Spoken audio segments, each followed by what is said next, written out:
بڑا شور ہے پارٹی فنڈنگ کا. بالکل جناب، تحریک انصاف کی بھی پارٹی فنڈنگ ہونی چاہیے، نون لیگ کی بھی ہونی چاہیے اور پیپلز پارٹی کی بھی ہونی چاہیے. ان تینوں پارٹیوں کا احتساب ہونا چاہیے فارن فنڈنگ میں. تحریک انصاف سرخرو ہو کر نکلے گی اور دو پارٹیاں پھنس جائیں گی. سر رہنے دو ادھر ہی، دفعہ بلا، جائیں کھائیں اڑائیں موج کریں، لیکن یہ ڈاکٹر عدنان کو اور وقار کو تفتیش کریں جب یہ واپس آئیں. کوئی نہیں، میں تو کہتا ہوں خوش رہے، لندن میں رہے، جا پتر راوی نہ کوئی آوی نہ جاوی.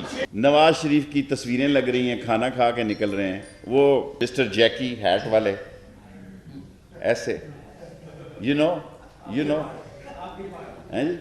میں نے دو خبریں آپ کو دی تھی کہ ایک نواز شریف جا رہا ہے، ایک یہ دی تھی کہ آصف زرداری کی پری بارگیننگ جتنے وہ 5 کیسوں میں ہیں وہ شروع ہو گئی ہے.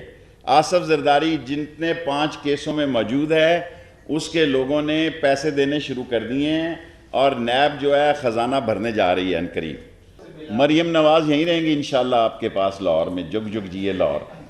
ناروے کا واقعہ پرائم منسٹر نے کل بہت زبردست کہا ہے کہ اس کی OIC کی میٹنگ بلائی جائے اور اسلام اور قرآن کی اور کالا رسول اللہ کی کوئی تضحیک نہیں برداشت کی جا سکتی.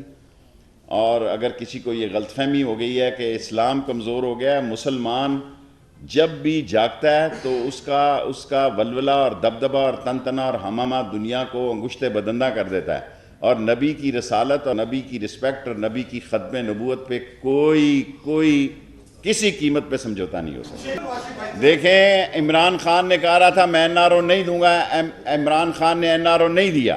آپ سارا سوشل میڈیا، سارا میڈیا کہہ رہا تھا یہ مر گیا تو گلے لگ جائے گا، گلے پڑ جائے گا. میں 6 مہینے سے کہہ رہا تھا دفع کرو، جانے دو، سکھی رہو. میڈیا نے سارے ملک میں یہ تاثر دیا رہا کہ صبح مرا کہ شام مرا ہے.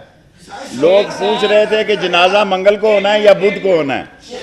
اس ملک میں سوشل میڈیا پہ یہ بیان چلے کہ اس کا جنازہ منگل کو ہونا ہے یا بدھ کو ہونا ہے. میں نے کہا یہ کفن اٹھا کے دیکھنا لندن سے نکلے گا.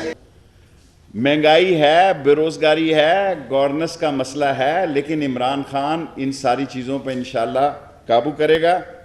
اور جہاں تک فارن فنڈنگ کا سوال ہے، سوار کو تحریک انصاف کی کریں، منگل کو پیپلز پارٹی کی کریں، بدھ کو نون لیگ کی کریں.